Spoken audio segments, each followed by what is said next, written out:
Some towns move slower on the calendar. People are known not by their names, but by their family lines. Change feels dangerous, tradition feels safe. Claire arrived in such a town, an isolated American town in the middle of wide highways and forgotten valleys. She was a teacher. She left behind the order of the city, her fiancé, and a comfortable life. 1 year, she thought. 1 year with these children, then I'll return. That was the plan.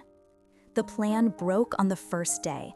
The school existed only on paper. No real classroom, a leaking roof, broken bathrooms, no budget. The school board said, "We give what we can here." Claire answered, "Children shouldn't have to live with only what's left."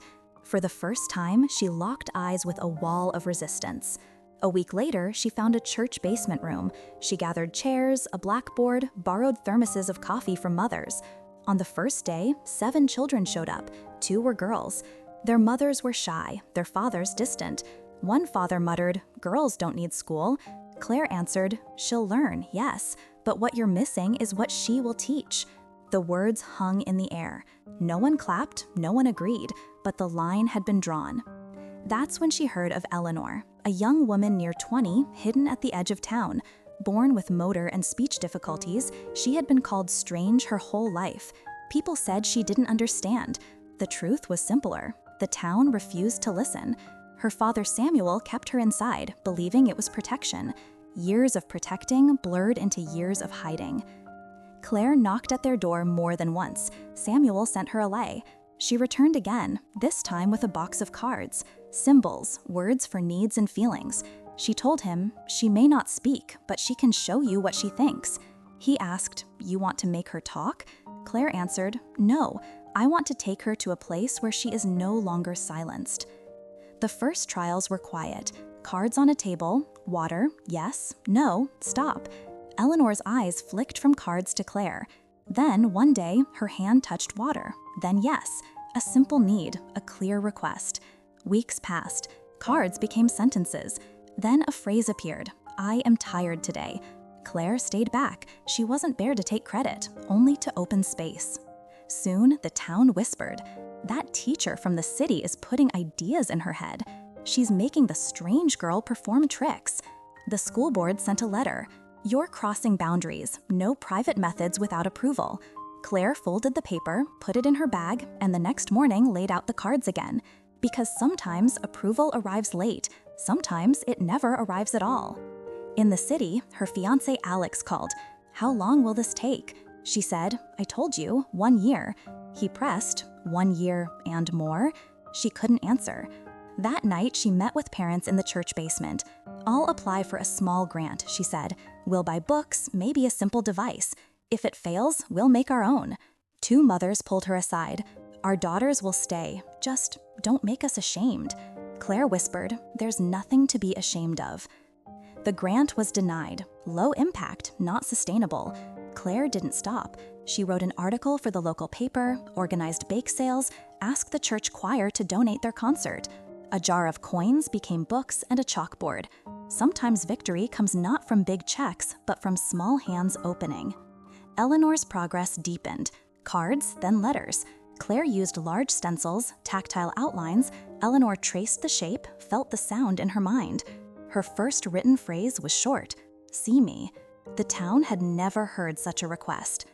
Fall festival came. Claire's class was set to present. Children lined up to say, "My name is," and the crowd cheered politely. At the end, Eleanor stepped forward. With her card set and a simple voice box, she pieced together, "My name is Eleanor." Silence, then a few laughs. A man muttered, "What kind of show is this?" Claire walked on stage. "This is no show. This is a demand to exist." The radio mocked her the next day. The board held an emergency meeting. They told her, "You're disturbing the peace." She asked, "Peace for whom? The ones forced silent or the ones used to the silence?" There was no answer. In the meantime, Alex called again. "I see it now. You're not coming back." She stayed silent. "I love you," he said, "but I want a city life." The line ended. Claire closed the phone, opened her lesson plan, and kept writing. There are many forms of love. Some are about who you are with, others are about who you become. Winter brought danger. A faulty stovepipe filled the old wing of the school with smoke. No one was hurt, but the board blamed her. Your side projects risk us all. Claire pulled back, moved her reading room to the church basement. This time, the mothers helped. Curtains sewn, shelves built. Quiet resistance became community. Spring opened a small window, a state-level mini-grant. This time, Samuel signed. The librarian and the pastor signed. The key section asked community approval. The signature sheet filled faster than expected. Weeks later, a letter arrived, approved. They would get large print books, a communication device, training for volunteers. Claire read the letter and realized, for the first time in years, she was breathing deeply. But the hardest test came. The board proposed not to renew her contract. Too much division, they said. The hall was full. Claire spoke briefly. Change is tension, but tension is not hatred. Then she sat down. The next voice came from Samuel. He stood up. I thought hiding my daughter kept her safe. I was wrong. It only made her invisible. Claire brought her out. The mistake was mine. Then Eleanor stood. She touched her cards. The device spoke. I am here. I will stay. One corner of the room clapped. Another grumbled. The board postponed the vote. The postponement was a victory in disguise. In that time, Claire and the girls created a simple exhibition, My Words. Posters with bold letters and sentences beneath. I'm learning. I'm scared, but I try. I am also me. Eleanor's was the first on the wall. See me. On opening day, townsfolk walked through, reading silently. Some walls cracked, not all, but enough. By summer, the board extended her contract one more year.